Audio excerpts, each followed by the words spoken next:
बोल रहे हैं कि नहीं आप सरकार से सवाल नहीं कर सकते। अरे ना बीजेपी वाले सुनेंगे ना सरकार वाले सुनेंगे, क्या करें? श्यामलाल भाग गया, दूसरा भाग गया, मैं भाग गया। मैं इस सदन को नहीं छोड़ूंगा। मैं वो खिलाड़ी हूँ जो मुकाबला करेगा।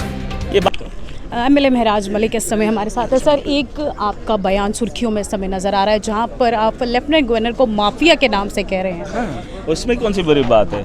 रेत जा रहा है इस वक्त पंजाब, बजरी जा रही है, रेत के बड़े बड़े डंपर जा रहे हैं, पता कर लो। राजस्थान, पंजाब, पता कर लो ना रेत और बजरी ये कहाँ जा रहे हैं पता। अरे एक मिनट सुन लीजिए, आप सुनोगे नहीं, आप सवाल पूछोगे, इल्ज़ाम लगा लिया, बस फिर बोलोगे उसने जवाब ही नहीं दिया। आप जवाब सुनने की हिम्मत भी रखो। पता करो शाम को डंपर कहाँ जाते हैं और वहाँ से आ क्या रहा है, इंपोर्ट क्या हो रहा है, एक्सपोर्ट क्या हो रहा है। ये चीज़ें आपको जाननी पड़ेंगी और ये चीज़ें अगर अपने जम्मू कश्मीर के अंदर हो रही हैं तो किसके साथ सहरा जाएगा। आज तो मैंने सरकार को कुछ सवाल पूछा, सरकार भी बोल रही है ये सरकार सवाल पूछने का हक नहीं है। अरे ना एलजी को पूछूं, ना मोदी को पूछूं, ना विपक्ष को पूछूं, ना सरकार को पूछूं, तो पूछूं किससे?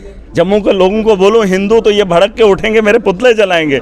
कश्मीरियों को बोलूँगा मुसलमान तो वो भड़क के उठेंगे। मैं किसको बोलूँ यार? मुझे भी तो किसी को बोलना है। मैं ये कह रहा हूं कि जो लोग मेरे खिलाफ हैं कम से कम वो लोगों की बात भी करें।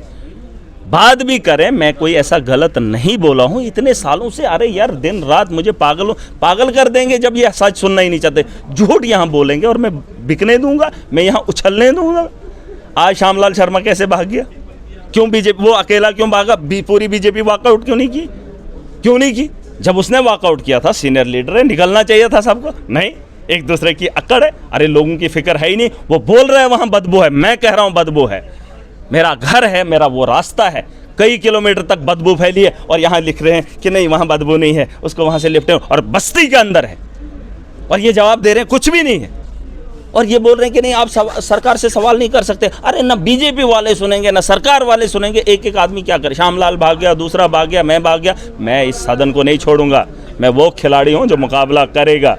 ये बात अलग है, ये अब पुराने खिलाड़ी हैं, ये उठ के निकल जाएंगे, मोच आ जाएगी, दवाई लगाएंगे। मैं जवान हूँ, मैं खेलूंगा इस मैदान में का मैं अच्छा खिलाड़ी हूँ, चाहे हारें जीतें पूरी ताकत से लड़ूंगा। सर, एक और आप पर इल्ज़ाम जो है वो लगाया गया विपक्ष की तरफ से कि महराज मलिक न जाने कौन सा नशा कर जो है वो सदन में बैठते हैं और किसी की बात तक नहीं सुनते। नहीं, कहाँ सुनूंगा? झूठ को सुनूंगा नहीं और सच ये सुनना नहीं चाहते। ये मेरी आवाज़ को दबाएंगे लेकिन सच उतना नहीं दबेगा। सच की जब आवाज़ उठती है तो पूरा सदन गूंजता है।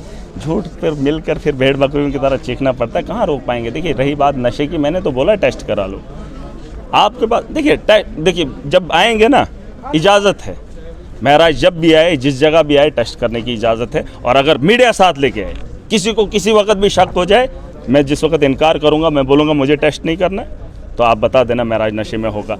आप सुबह करें शाम करें जब मन करे। आप देखिए मीडिया के लोग सुन रहे हैं, टीम डॉक्टर, वो डॉक्टर के अलावा भी वो पैमाना मिलता है, वो कितने का मिलता है जी? ज़रूरी है डॉक्टर साथ लाना? वो टेस्ट होता है खाली मुंह में डालना, मैं डाल दूंगा और मैं दिखा दूंगा, है ना। नशा फिर इनके मुंह में नहीं, ये तो डालने नहीं देंगे, ये तो भागी जाएंगे। अभी अगर इनको बोलेंगे नशे की बात आप करते हो नहीं करते हो, देखना कैसे चढ़ के बोलेंगे। आखिरी सवाल मेरा रहेगा, आज पीएचई डेली वेजेस दोबारा से सड़कों पर है, उन पे लाठीचार्ज जो है वो बार-बार किया जा रहा है। देखिए एक चीज़ मैं बताना चाहूँगा, एक बात तो ये कि सरकार को हमने कहा है कि इनकी तनख्वाहों में इजाफा होना चाहिए और सरकार को ये बात सोचनी चाहिए। मैं बार बार कह रहा हूँ ये चुनी हुई सरकार है, इनको ये एहसास होना चाहिए कि आप क्यों आए हो। जैसे मुझे एहसास है मैं यहाँ पे बोल क्यों रहा हूँ, क्योंकि मुझे लोगों से वादा किया उनकी आवाज़ को बुलंद करूँगा, उनका अजाला करूँगा। अब अगर मैं यहाँ नहीं बोलूँगा, यहाँ सरकार का पक्ष रखूँगा, ब्यूरोक्रेट्स के साथ याराना रखूँगा, फिर क्या फ़ायदा उन लोगों का जिन लोगों ने मुझे वोट दिया। तो यही बात है, इनको अगर पता है कि उन लोगों के साथ जुल्म है तो इनको बढ़ा देना चाहिए और उनको भी विश्वास रखना चाहिए। 6 महीने का वक्त मांगा है उमर अब्दुल्ला की सरकार ने, वक्त दे दीजिए, उसके बाद देखिए। एक बयान मेरे और दिमाग में आ रहा है, ये लास्ट बयान रहेगा। आपको जो है नई लुगाई कहा गया है कि हमारी सरकार में एक नई लुगाई आई है जो चिल्ला के लोगों की बातें कर रही है और नई लुगाई से पुरानों को जो क्या होता है? लुगाई मतलब नई जब घर में बहू आती है ना, उसे लुगाई कहा जाता है। ये क्या है दूल्हे? नहीं, ये जो है इन खुद को क्या बोला है सरकार ने खुद। अब मुझे लुगाई आप तो मुझे बोल रहे हो, लेकिन खुद को क्या समझा इन्होंने? ठीक है, मुझे तो लुगाई समझ रहे, खुद को क्या समझ रहे थे? बाप दादा परदादा बड़े ज़हीन हैं। मैं आपको एक ही बात बोल रहा हूँ, पढ़ा लिखा तबका है, सूझबूझ वाला है।